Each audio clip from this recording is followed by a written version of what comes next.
Kia ora and welcome to the Creative Matters podcast, where we have inspiring conversations with New Zealand artists. I'm your host, Mandy Yarkich. These conversations are intimate, uplifting and insightful. The guests on this show have absolutely enriched my life, and I'm sure their stories will have the same effect on you. Thank you so much for joining me to listen to these amazing people speak about what drives them, the way they work, and their personal takes on life.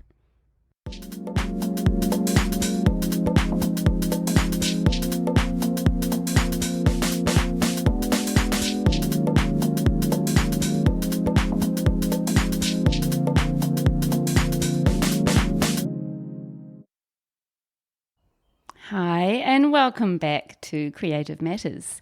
This is Season 3, and it is kindly brought to you by Creative Communities Scheme Auckland.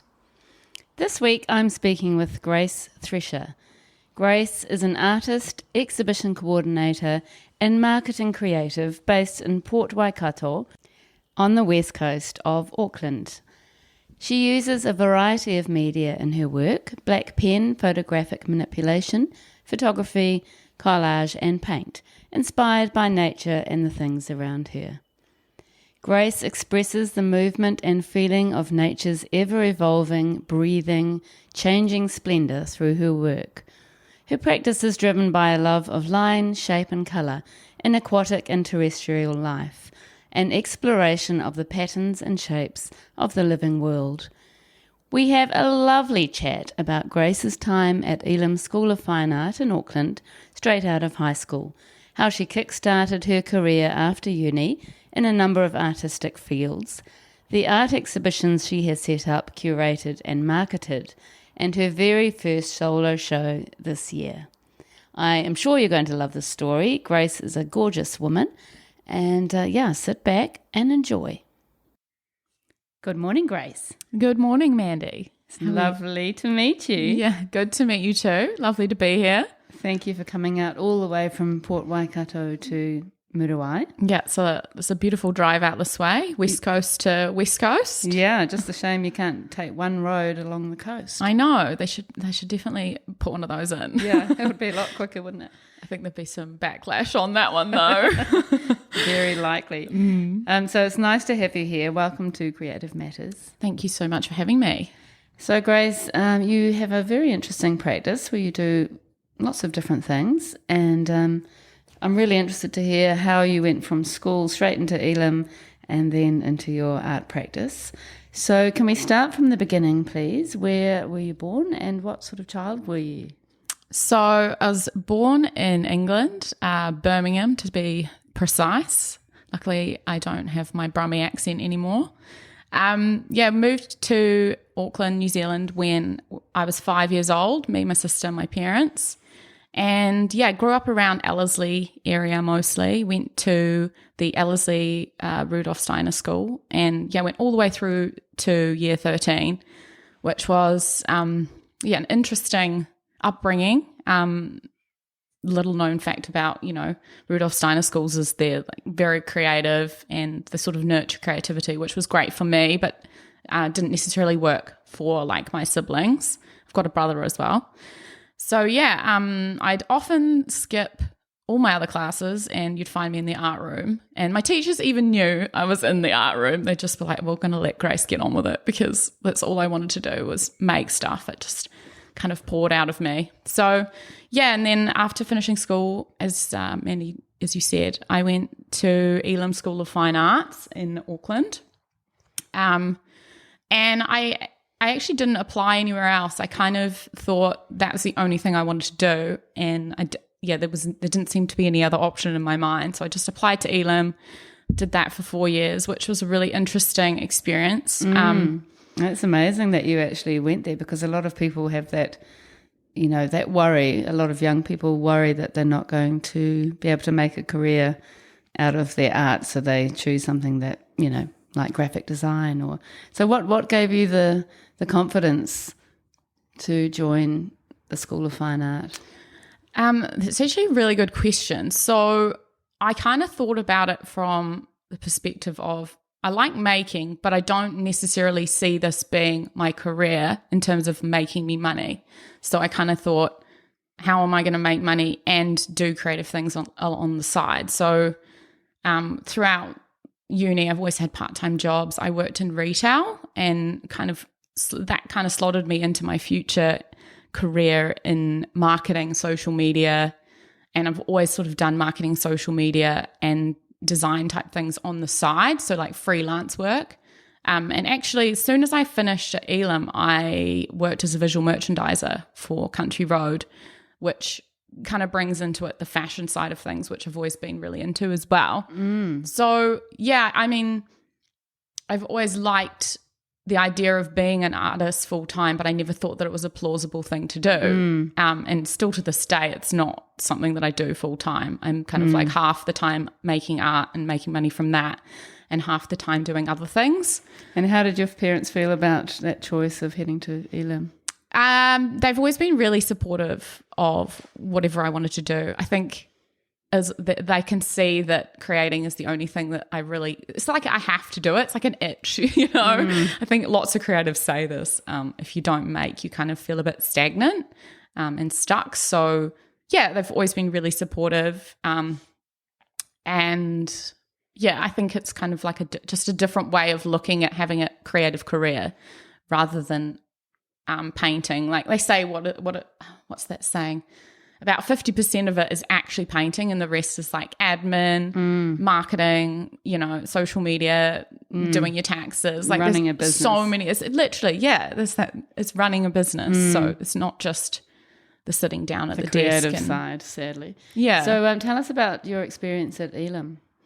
I went into it so gung-ho, and I was really excited because I was like, yeah, I just get to paint and take photos and make stuff all the time. And it really reframed the way that I made work. So the way that we did it at Elam was you kind of think about your process and then make, which has never been the way that I've worked. And I really, really struggled with that. And the first year, I think there was a little group of us and we all kind of were in the same boat. Like we all kind of struggled with it and didn't really understand that it was just looking at things a different way. But then when it came to the practical side of thing, like I loved the printmaking and getting into the dark room again. Like I was like, this is where I'm comfortable, just making for the sake of it. And then the ideas would just flow. So thinking about art intellectually rather than like it's just a process, which I don't know. I think to this day I've always really struggled with that. So what sort of things were you focusing on at Elam? What were you making? Well, we had structured studio practices with different tutors. So we had to do our main studio class, which was focused on presenting an idea through making. So I remember so clearly our first ever studio class, and they said make a mark on a piece of paper. And I was like, oh, a mark. Like there's so many ways you can do that. And I think I did some like squiggly line or something. And I think I got a B. And then the guy in the class that got an A, he literally made like a mark, like the tiniest thing you can ever see. I don't know. And he got like an A+. And from then on in, I was like, what is going on? So confused. And so that makes you start overthinking everything you do. to the nines. Yeah. And was that accompanied by some writing, or was it just purely the mark? I think there was some writing. We had to do a big sort of essay for each big project we did for the end of the year and like write up about what our intentions were and our ideas and stuff. But the writing was really useful when it's writing about something that you've made. But for the mark making process, I was kind of like, what is going on? Oh my gosh! Anyway, it's so funny. So yeah. And then what was your main focus? Medium. I was quite varied actually. I did a lot of photography actually, studio photography.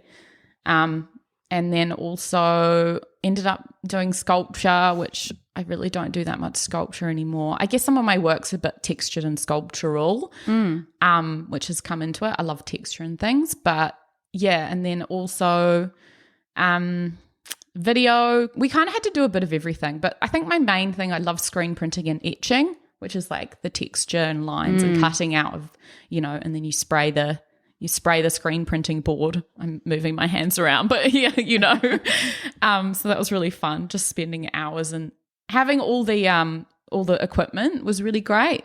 Just on hand. Yeah. You could just do whatever you wanted. And how did you find going straight from school into that sort of environment? Yeah, it was quite a big change. I was still living at home for the first 2 years, I think. 2 years, yeah. And then I kind of flattered after that. How did I find it? It was good. It was good to have structure, I think. But towards the third year, I was definitely not showing up to a lot of classes. And I brought it back in the fourth year, though, so it's fine. But yeah, I think all the structure of school and then all the structure of uni, I think sometimes it's important to have a break and let yourself just breathe. So yeah, that's definitely what I would say to anyone that was thinking of going straight into a 4-year arts degree or any degree for that matter. You don't have to do it. You can have a break. Yeah. Go traveling, get some inspiration. Like totally. It might have been really good for me. I might have got inspired. Yeah. Who knows where it could have taken you. Exactly. And yeah, I mean, it's definitely like that. My daughter had a year off just working in retail and doing other things. And she went down to Wellington and before she studied.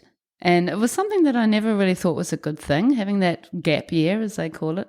But it was the best thing for her because she actually changed her career, as a result of the experiences that she'd had when she had that year off.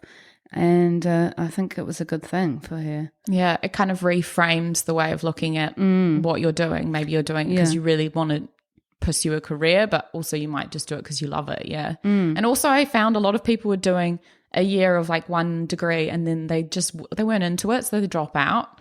So loads of people I know, I'm like, so you've just spent all this money on a year's worth of study, which you probably didn't need to do. Like you can learn real world skills so easily.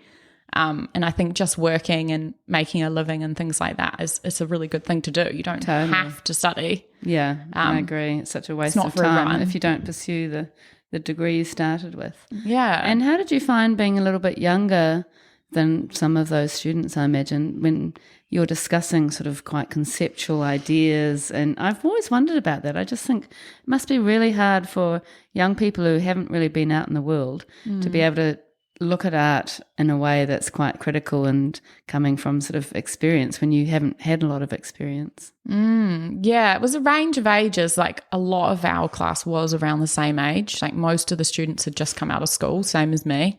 But then it was great because we had the mature students as well. I hate to use, say mature students, but 24 or 25. Yeah, like no, they were like a lot older, like, and had come back to study because they wanted to do their masters and things. And honestly, I learned so much from those people and still friends with some of them to this day, That's so good.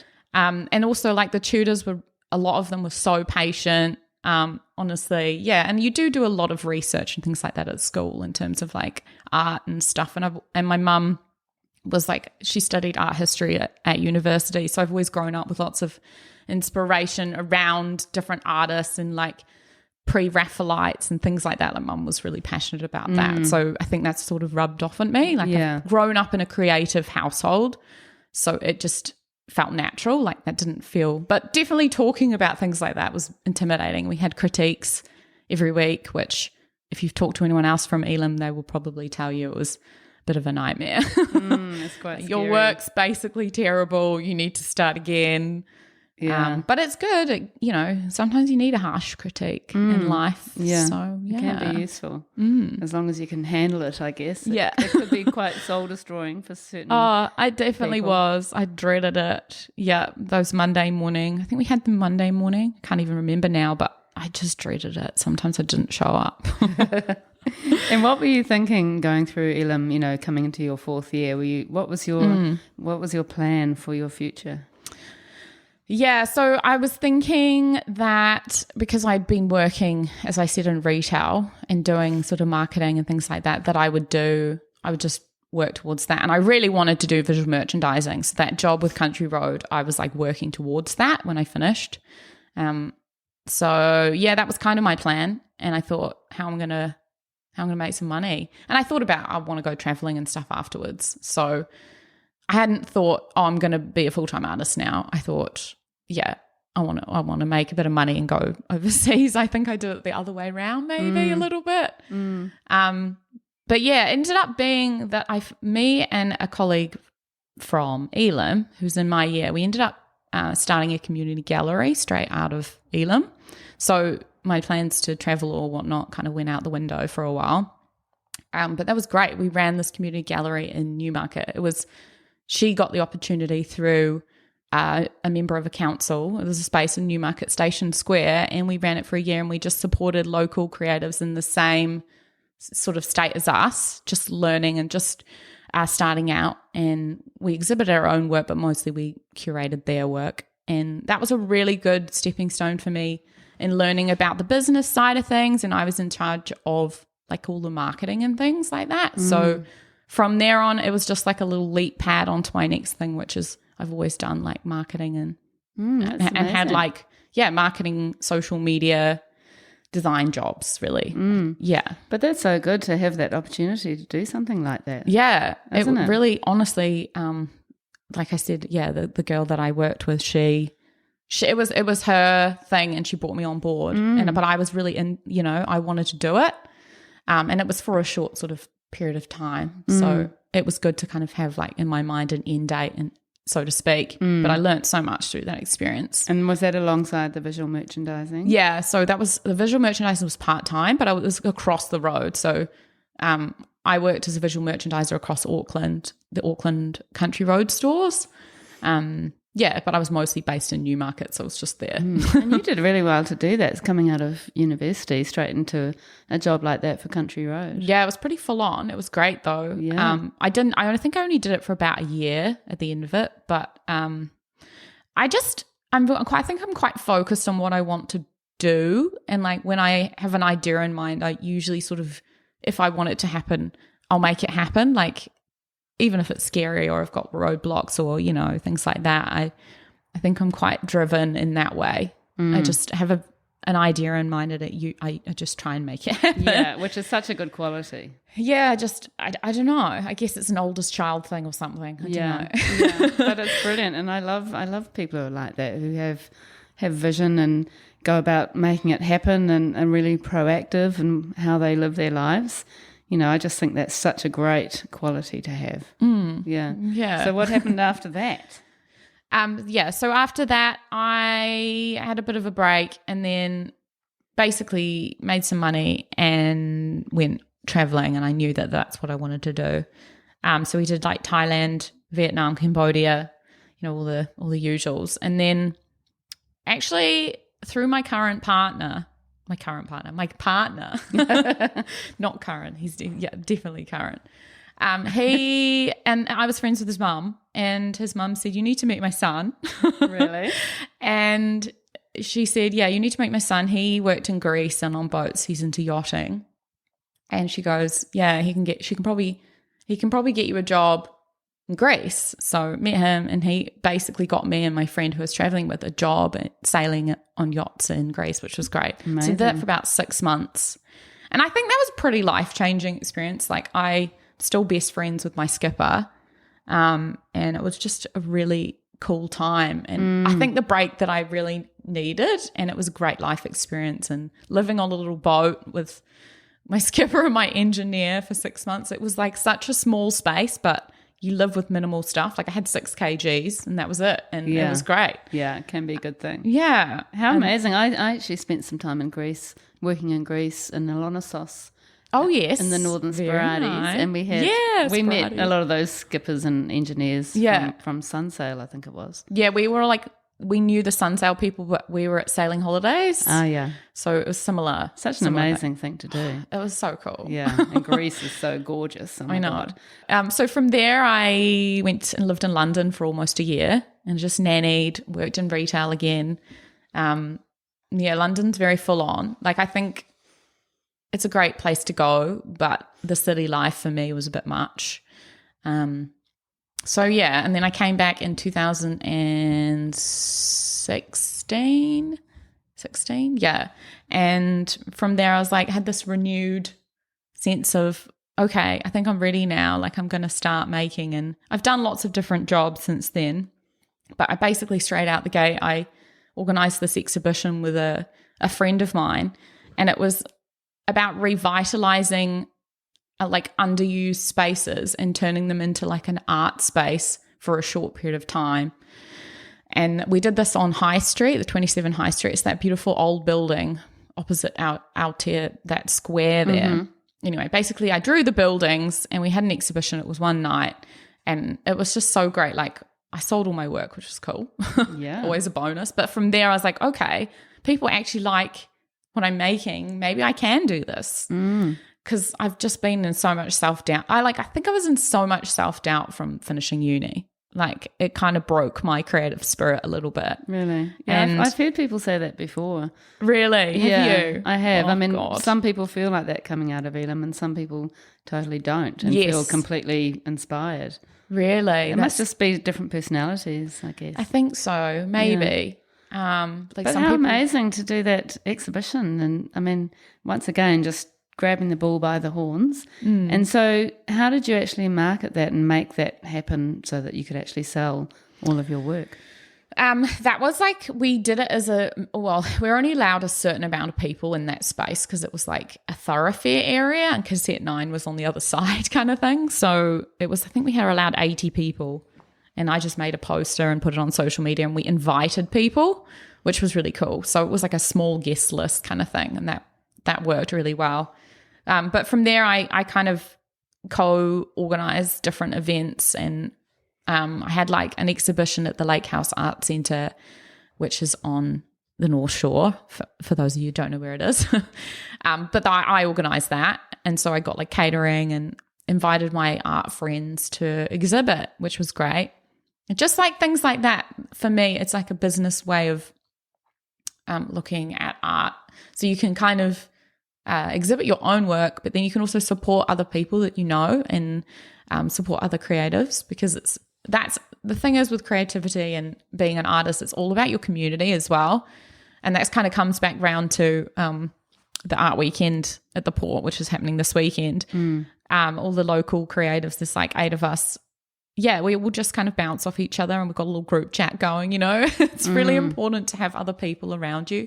So it's like that Elam community, but nowadays, and you've picked your people that help you out rather than, and I mean, friends and family, and they're so supportive as well, and they always help you with things like making frames and, you know, things like that. Yeah. But I think it's really important to have a supportive community around you. Totally. And I love that way of you know, working towards creating that, because sometimes artists are just kind of hoping that will happen or they'll find their community. But to, once again, for you to be proactive in creating an environment that you're sort of nurturing community is amazing. I love that idea of just deciding to create a show in a venue. Yeah. Yeah. And because I think events is what makes it exciting. Like if you bring together a bunch of people that have different creative ideas, you're going to get like a little pool of creative ideas put together, right? And then other people, they'll know other people and they'll invite other people. So it's like you're generating interest around a concept and a time frame and something. So that's where, I mean, it sounds really strange, but when I've sold work or when artists have sold work, it's often around an exciting thing, like with the art weekend, for instance, you know, like make an event, make something fun happen, people will come, then they'll be excited about what you're doing because you're excited about what you're doing, you know. So I think that's where it came from. That's also stems from like my marketing side as well, because I'm like, okay, how do I make this exciting? Even if it's something really mundane, you know, you got to jazz it up, like. And you enjoy that aspect of it. I think so. It's also thinking about, actually stems back to the retail side of things, because with like visual merchandising, you know, you're making this beautiful window display, and some things you'd be like, okay, this is selling, this isn't selling, why isn't this selling? Take it out the window kind of thing. And like, yeah, it's about putting things in people's vision, so to speak, but giving it to them in a way that they're like, oh, I like that, you know. It's like subliminal marketing or messaging or something, you know. So good. It's almost like they don't know why they like it, but they do. Yeah. It's quite an art, isn't it? Yeah, it's an art. Yeah. Ooh.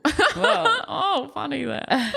Yeah. and with the Lake House show, was there a sort of an overarching theme or thread between the work? That one was, that was the idea. I called it Beneath the Surface. So it was kind of like about beneath the surface of like the ocean, or beneath the surface of people's emotions,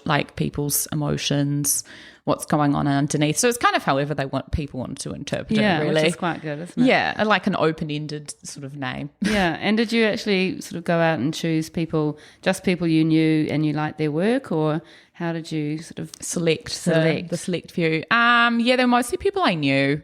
Yeah, I think they were all people I knew. It's nice to exhibit with people that you know. Although it's sometimes great to, do it with people you don't know. But if you know how they work and what their work's like, it's a lot easier to curate it and things like that as well. So, yeah. It's a great place to start too. Makes it a lot easier. Yeah. So I guess probably now, Grace, we should talk about what your practice actually is for people who aren't familiar with your work.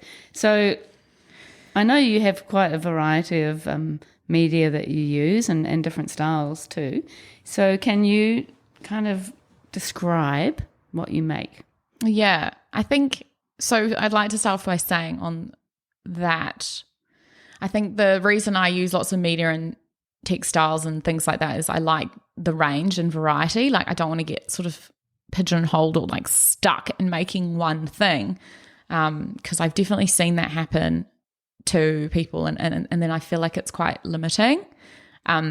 But also, when you're represented by a gallery or something like that, you do get kind of a bit more stuck in making things that sell. Like, anyway, I can get into that later. That's kind of relevant to something that's going on at the moment. But so my work is, it's a range. I like color. I like nature. I like the ocean. And I definitely am inspired by what I see around me and where I live. Obviously at Port Waikato, got the rolling West Coast waves and the big Waikato River coming out there and this beautiful black sand, which is always sparkling, So definitely inspired by what's around me. My practice is sort of varied, but I always end up depicting oceanic themes and, nature, plants. I kind of don't really paint people or portraits or things like that. It's all kind of natural stuff. And I kind of work from an idea or a thought or just an image I've taken, often from a photograph. So, and I'll kind of like work that idea. I'll draw sketches or take more photos. Collage as well. Like I'll do a lot of collage work. So often I'll like scan little sketches I've done into the computer and then work on them on the computer. So like say Photoshop or things like that, because then you can kind of work it without doing it in paint, and it feels more permanent once you painted it. But sometimes I'll honestly just start on a canvas and I'll make shapes and patterns.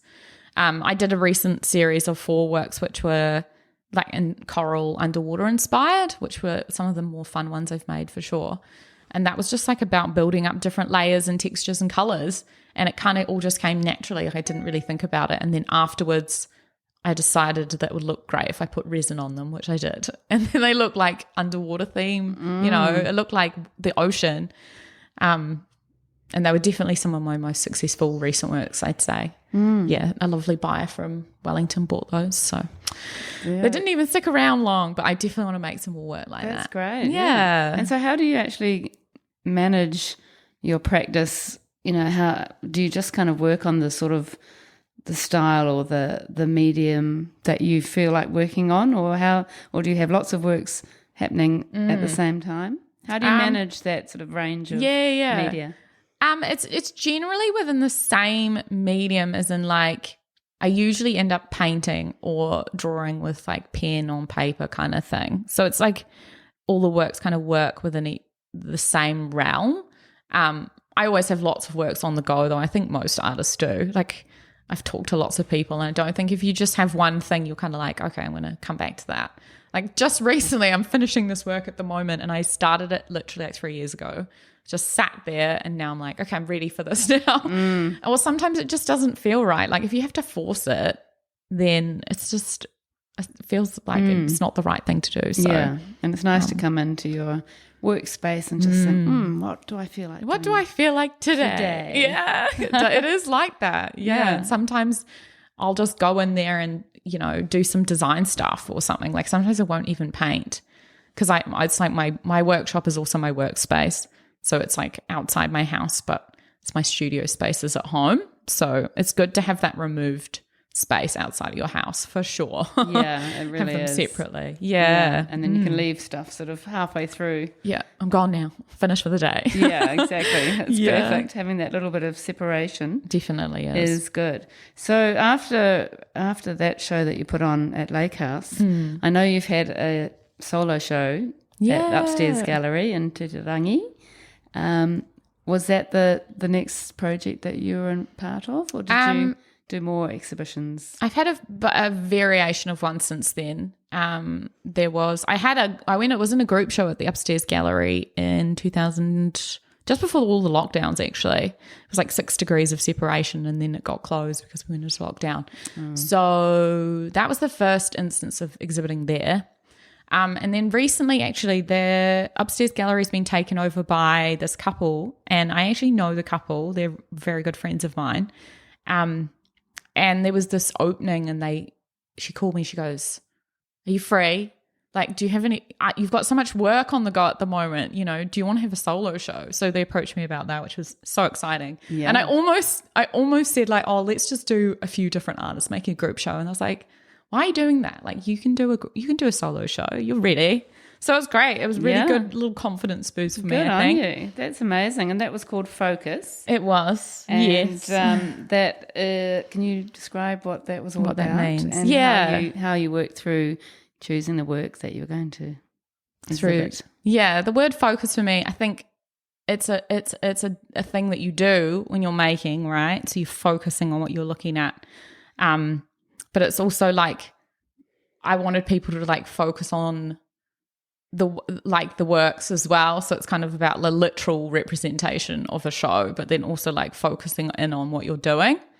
And I think the image I chose, which is a photo I took actually, it's a manual photo I took a while back of this flower. I don't know, people probably haven't seen it, but anyway, it's this pink flower, and it's this like sand dune flower. And it's just like, it's almost a weed. But the way that I took the photo, it focuses on the flower. It makes the flower look like it's in like a vortex or like psychedelic kind of thing.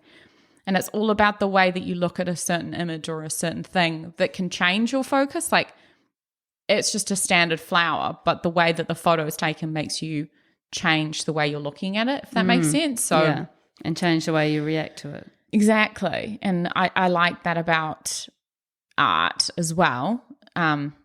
Because everyone sees different things, and honestly it's so fascinating. Like having the show was great. And how I picked the works based on what I had for starters, but also wanted to be quite cohesive around the idea of nature and pattern and like texture as well, because that's generally what I seem to be making. Yeah, a lot of line work. Yeah.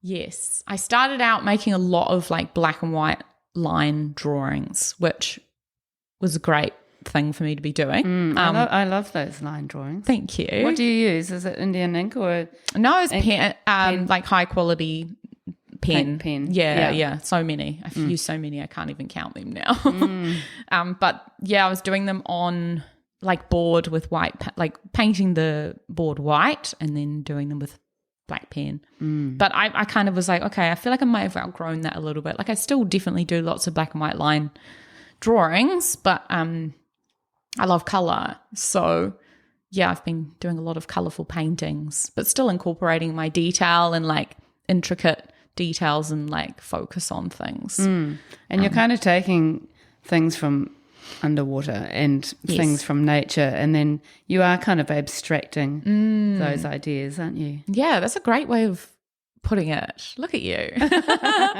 I think also merging them together, because I've done a lot of diving and things like that. So when you go under the water, it kind of looks like you're looking at a garden, but under the water, and the colours don't come out, because as people that would know have been underwater and dived and things, the light doesn't get that deep, so it looks like it's all blue. So I love the idea of bringing bright colours into the underwater scenes, because that is what it would look like if it was above water, So yeah, it's really interesting. Yeah, totally. I love that.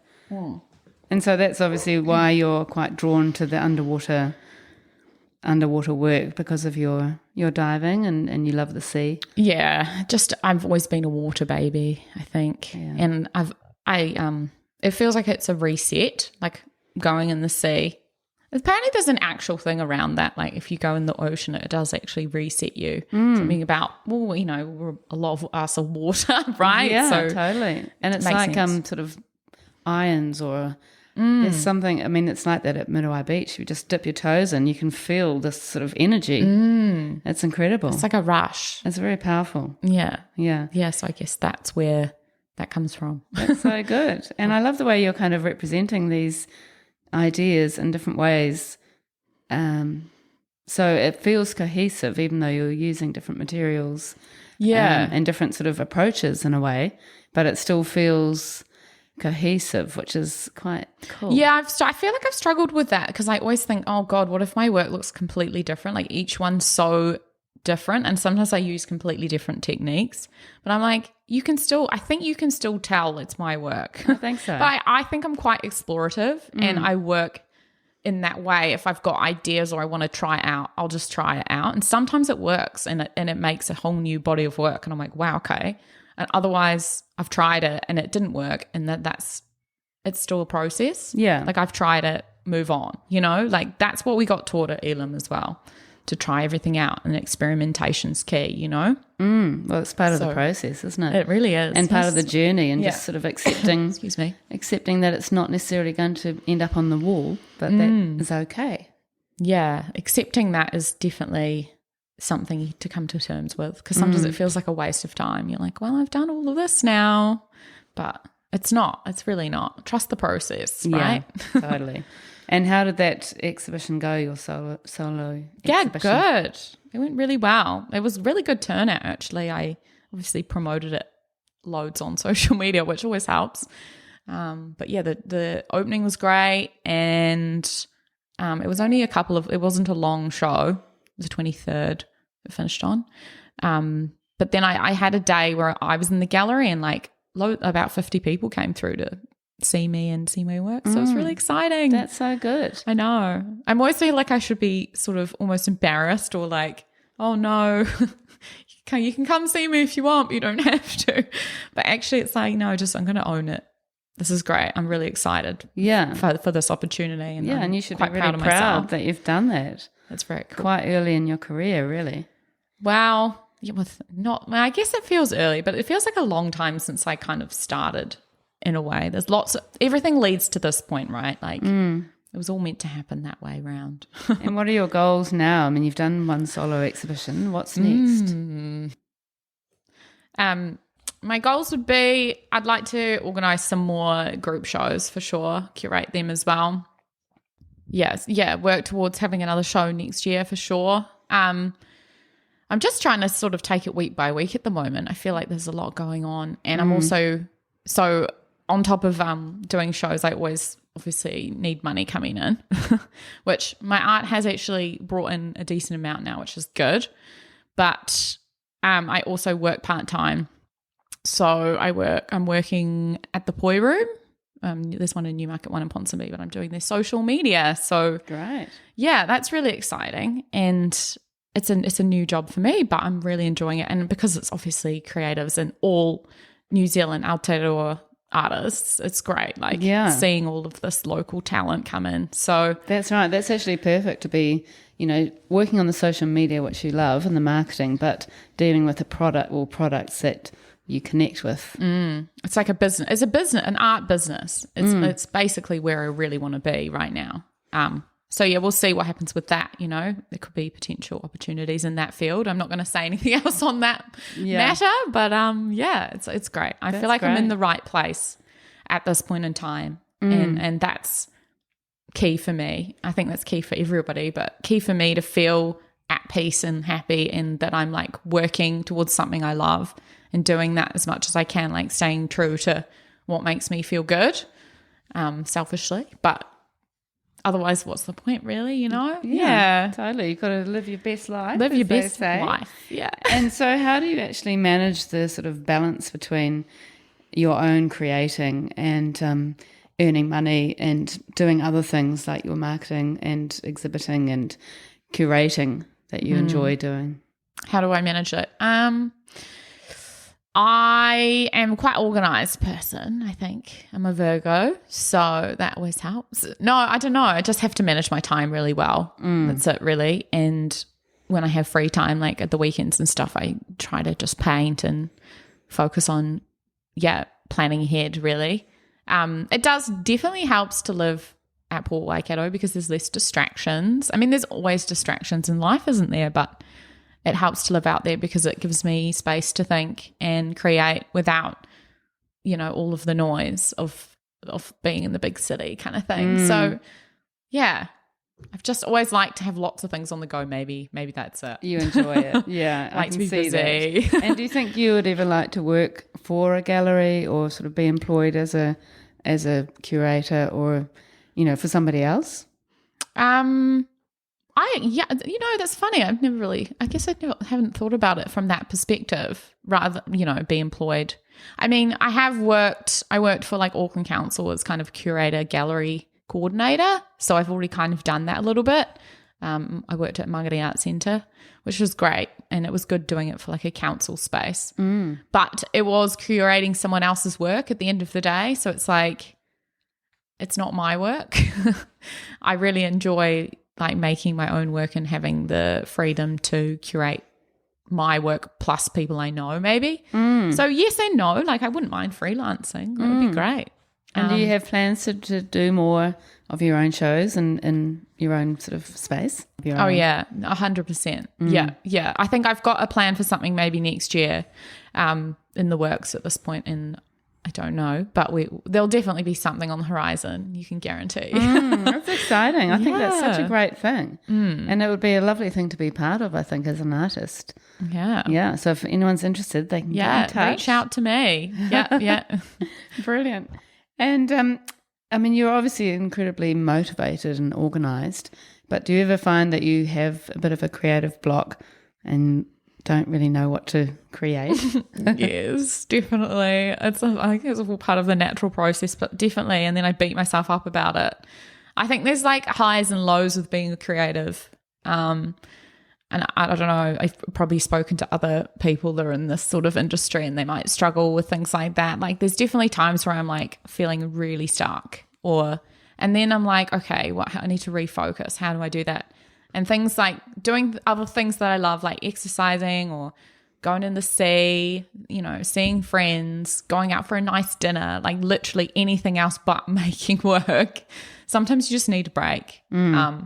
And that can help you refocus, Yeah. And if you're having problems with your art in some respect, do you have people that you can go to, or do you have a kind of a bit of a network of supportive artists who can help with that kind of thing? Yeah, I think so. Yeah. Like I think everyone goes through it, don't they? Yeah. But yeah, mostly just sort of speaking to friends or whatnot. And then, the creatives at Port Waikato are quite helpful on that way. I've got one of my really good friends. She's an artist too, and she's a painter, and she paints like the local landscape. So I always, we'll just go and have a coffee and I just feel refreshed. It's great. Yeah. It's really important to have that balance, isn't it? Yeah. And just kind of, it helps you to kind of get unstuck sometimes when you just kind of remove, change where you are or who you're with, and brings a new energy. Yeah. A new location brings like a new focus. And do you ever go to galleries for inspiration? Yeah, definitely. I think I should really be doing that more often. It's like a time thing. But also, obviously, with the Poi Room, I'm seeing this beautiful New Zealand art like every week now. Like after this, I'm going to pop in and take photos. You know what I mean? So it really helps and it really inspires me seeing how they work and their process as well, because I love to see the different ways and areas that they work in, because everyone has different ways of getting about what they do. but whatever works for each person, right? We're all so different. So I think it's important to not be too critical or like harsh on oneself, because sometimes I find myself doing that and I'm like, it's not going to get you anywhere. Just give yourself a break, like we're all our own worst critics, really, aren't we? Totally. So, and just seeing it as part of your journey, I think can be good. It's that sort of visualization of, even the negative stuff. Just think, okay, I need to go through this to get to this other place. Can be a good thing. Yeah. And sometimes the negative stuff can give you inspiration. I know it sounds really dark, but making is quite a therapeutic thing for me and lots of people, I'm sure. So if I'm feeling like down or something's hard, I'll just go and sit in my studio and have time just flies. Don't even notice the time going past. Yeah. It's like that, that creative flow. When you're in that, sometimes it's what you need. It's like a good therapy type thing. A good drug. A good drug, drug of choice, Creativity, sounds good. And the poi room job sounds amazing because you are using your photography, which you're interested in. You're dealing with, like I said before, a product that inspires you and is amazing. And then you could actually end up having conversations with artists and promoting them as, through the Instagram as well, I guess. It's cool. It's kind of like what I need to be doing for myself for someone else. You've got to get your work at the poi room. Well, yeah. Hopefully. The conversations come up, we'll see. Yeah, brilliant. And they're great stores. Yeah. The owners are great too. They're really supportive, so it's nice. I love the poi room. We'll put the link to the poi room at the bottom of your blog post. And, you did really well coming out of Elam and sort of making stuff happen, as we talked about. But what advice would you have for sort of young artists or artists just starting off in their career? That's a good question. What would I say? I'd say go with your gut for sure. Like, also try a bunch of different things. Like, don't feel like you just have to go ahead and just do just art. Just because you're doing, you could be working in a coffee shop, you could be working in retail like we talked about, you could be doing anything. It doesn't matter. It's all useful. Like, everything will aid you in the future. So don't feel deterred just because you're not where you want to be right now. Like, trust the process for sure. Cheesy, but it's so true, honestly. Yeah. And also, just ask for help as well. Like, talk to people that have done it before. Like, even get a mentor. I mean, I can't talk, I don't have one. But I talk to people that I know that have been in the industry for much longer than me. And I'm like, what did you do? Like, how did you do this? Like, loads of questions. Just ask people. And then also, make sure that you've got supportive people around you. It's amazing to have good feedback, but it's also important to have not good feedback too. So sometimes you just need a hard word. But don't be deterred. Just one step at a time, I think. Yeah. Good advice. So you've got your GT logo, which is very visually striking. And I mean, just having a logo in itself is different for an artist in a way. I didn't think about that. I guess so. Yeah, but it's a very cool thing. And you can see, you're obviously interested in marketing and branding, and then you've kind of put that in. And so does that GT logo go across the board with your artwork and the other work that you do, or it's more? I feel like it's more. Yeah, it's a representation of me. I mean, the logo could definitely change. I felt like I needed some kind of standout thing, and also my initials are GET, which is great. So I always use that as my signature. Yeah. It kind of represents me, I guess. But yeah, it's like a creative masthead, right? Which is and I use it on my website and just for my social media image and stuff like that. Yeah. So, and how do you sign your name GET on your paintings? It varies. Yeah, it's GET or GE, and then I do my full last name, so Thresher, depending on how big the image is. And the long as signature looks a bit messy. And where do you? Because I have been asking a few artists when I remember, how they sign their work. So do you put it down in the bottom right hand corner? Yeah, usually. Yeah, but it varies. So when I do prints, I kind of do the signature where it looks good on the image, so I won't always do it there. It changes. It's a funny one, actually. I never think about it. I just do it. And a few people have asked me that, like, oh, what is GET? I'm like, yeah, that's my initials. And they're like, oh, I love that you signed it. Like, I did this drawing of a tui, and instead of putting it down the bottom right, I did the signature like on the tail, if that makes sense. So like with my shell, I did some shell drawings, which have been quite successful prints. And I put it within the design rather than like a separate thing, because I kind of want it to be part of the image. I like that. That's quite funky. Yeah. I never thought about it's it. Like adding some sort of pattern or sort of an extra line idea. Yeah. It's almost. like adding to it rather than subtracting from the whole work. Yeah. It's very cool. And how do you title your work? Yeah. I always title them afterwards. I usually tend to go for just like one word that are related to what I think the image represents. Like I've got this line work which is of like New Zealand plants, and I like the word iridescent because it's like as something see-through-y kind of, you can see the light through it. So I titled it iridescent because it reminds me of that. And then for like my more aquatic works, I use aquatic words. So like emerge or intertidal or like stuff like that. Just words that relate to the image. Nice. Nothing too crazy. Yeah, I like that single word idea. Strong. Yeah. Rather than like airy-fairy. Like. Yeah. Or like untitled. I could just come up with a title. I have called a few things untitled because they're actually have too, but yeah, I'm guilty. Just some abstract things that are very sort of geometric, for example, for me is quite hard to find a title sometimes. Yeah, no, that's definitely fair enough. And I have heard artists talking about using untitled as a way of not guiding the viewer too much to what to think, which is another way of looking at it, I guess. That's interesting. Yeah, that makes sense though. I do understand that. I definitely have not titled works, but I just don't put any title. Like I won't write untitled. Yeah. Do you know what I mean? Yeah. That's an interesting one, isn't it? Yeah, for sure. Yeah.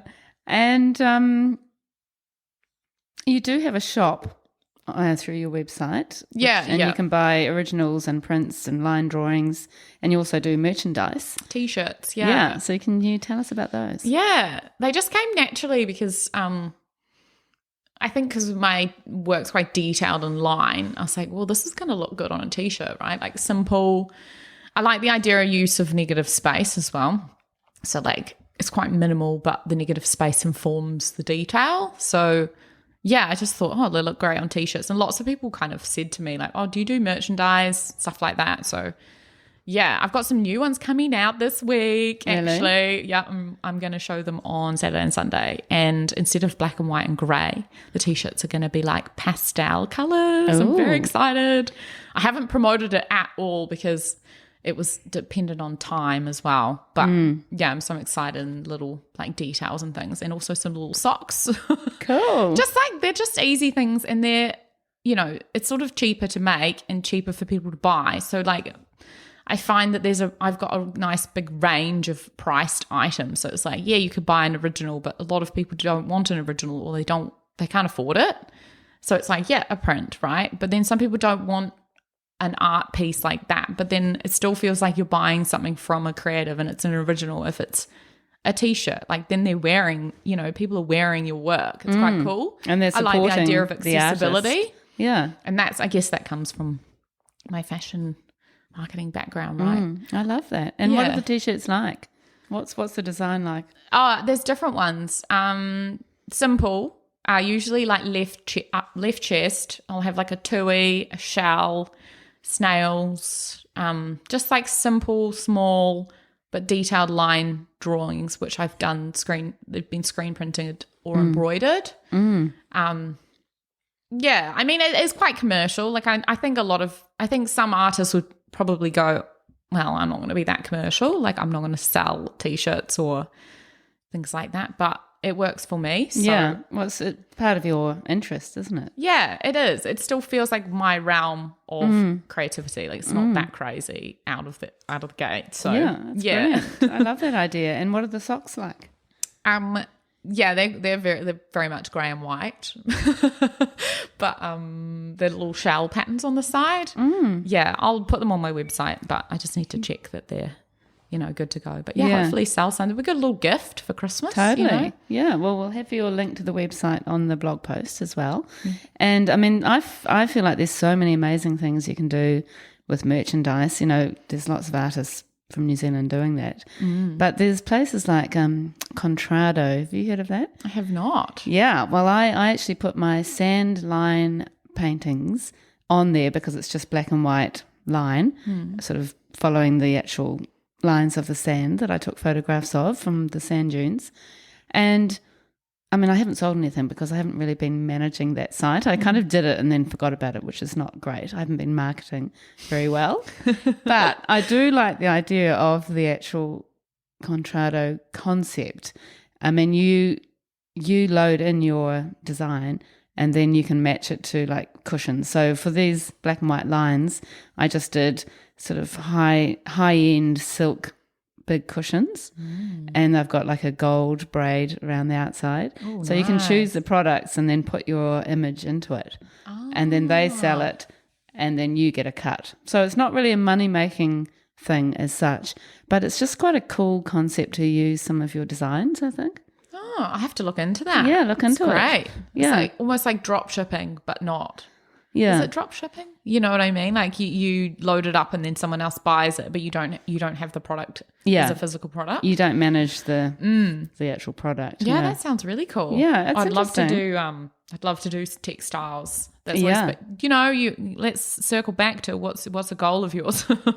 Textiles. I honestly love the idea of like my patterns being on clothes. Yeah. Like not just little designs, like full. Like Gorman, Gorman, obviously, they collaborate with these beautiful artists, and I just love what they do. And it's so bold and colourful and yeah. Yeah, and I feel like it does really, that kind of work would link so well to your line drawings in particular and your abstract works. Yeah. Painted works, for sure. And also wallpaper. Yeah, totally. You can do that with certain companies. So cool. How amazing would that be? That might be on my list of to-dos for next year. Yeah. So I guess we could get on to our final questions, unless there's anything else you'd like to add. I think I'm good, yeah. So what do you find most challenging about what you do? Sometimes it's inspiration. Sometimes it's time, specifically time management, which is always a thing. We're all great procrastinators, aren't we? But it's also like energy. I know it sounds weird, but to get the right amount of energy for making. Sometimes my energy is in different places, and that's definitely something I've had to manage more and more as I get older, like putting my energy into the right places so it gives back rather than drains. And when I put energy into my art, it obviously gives back to me in a way. It sounds strange, but not putting it into something that it will just go down the drain. Yeah. And that's with everything in my life, I think. It's super important, and having relationships that support my energy and just that's a big one. I think that's my biggest one. Yeah. And who are your favourite artists? So Mandy was looking at me. I've actually written some down. You've got your notebook. I've got my notebook. Good to see. No. So I don't even need to really refer to it, but I'm definitely inspired by the greats. So pre-Raphaelite is probably the main era that I love, Vermeer and Monet. But also you might have heard of or seen The Lady of the Lake, Ophelia. And that one's the John William Waterhouse one. It's one of my favorite paintings. And the John Everett Millay, I never know how to say that, but Millay, yeah, that beautiful ethereal style that I'm I don't even know how they painted like that. I'm are you a real person? It's incredible. Yeah, it is so beautiful, that work. Yeah, and also there's a lot of texture and pattern in nature, obviously. So I'm inspired by that, and I think that comes out in my work. Like not so much the people side of things, but all of the like plants and the beautiful way that they, still lives, love the still life. Yeah. I've also written down Yayoi Kusama because I love repetitive pattern. We all love her, and I've seen her work a few times. It's really amazing to be immersed within the patterns. Wow. Yeah. And then New Zealand artists I'm really into would be like, I love Rita Angus and Bill Hammond as well. Quite emotional, deep work, which I really like to bring that out. And then actually there's a couple I'd like to mention, which is Instagram artists. So we were discussing before the podcast that it's easy to be a bit lazy and just scroll through Instagram and Pinterest and get like inspiration from other artists, which I think is still great. It's just a different medium. But I follow a few artists, one of them being this lady called Liz Wickrama, and she's an Australian artist, and her work is, I think, absolutely incredible. I should give you the Instagram handle.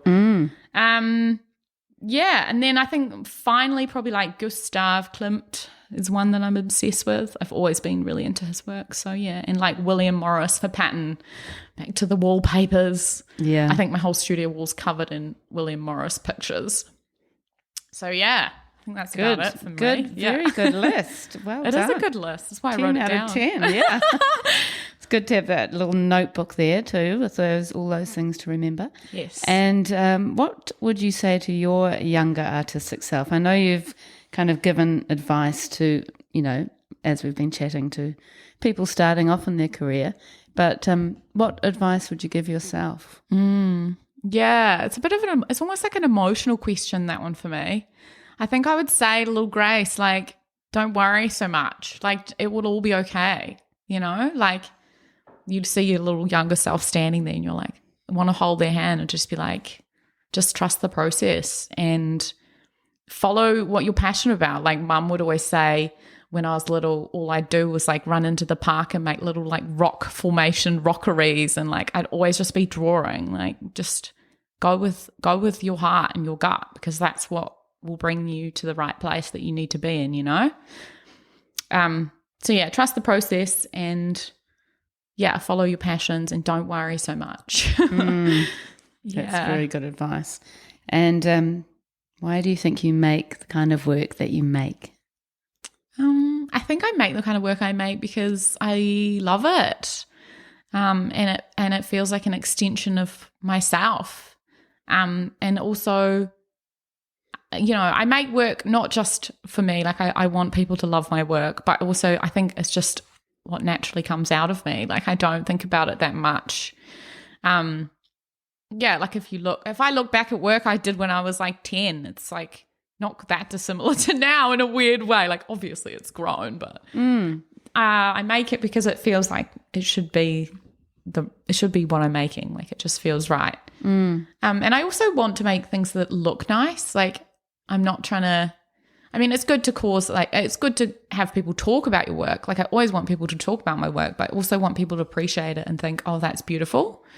And appreciate the technique and the effort that went into it too as well, because I always spend a long time on things. Like it takes me a long time. Your work is very detailed. Can be very detailed. Yeah, but then sometimes it's super simple, but I've also, it's very thoughtful. Like I haven't done it just like, wow. Even though sometimes I do when I'm trying stuff out. But I want people to think about it and be like, oh, I can see different things and textures. And when they look at it, they don't just see one thing. They can see different aspects. So, yeah. Good answer. And that's, the beauty, just the sheer beauty is valid as well. I appreciating think so. Speaking for itself, right? The beauty. Yeah, I think so. All right, Grace. Well, thank you very, very much. It's been so great to meet you. It's been lovely to have this youthful energy in here. But yeah, it's great to see what you're doing and the amazing way that you approach what you do. And I look forward to seeing the incredible stuff that you end up doing.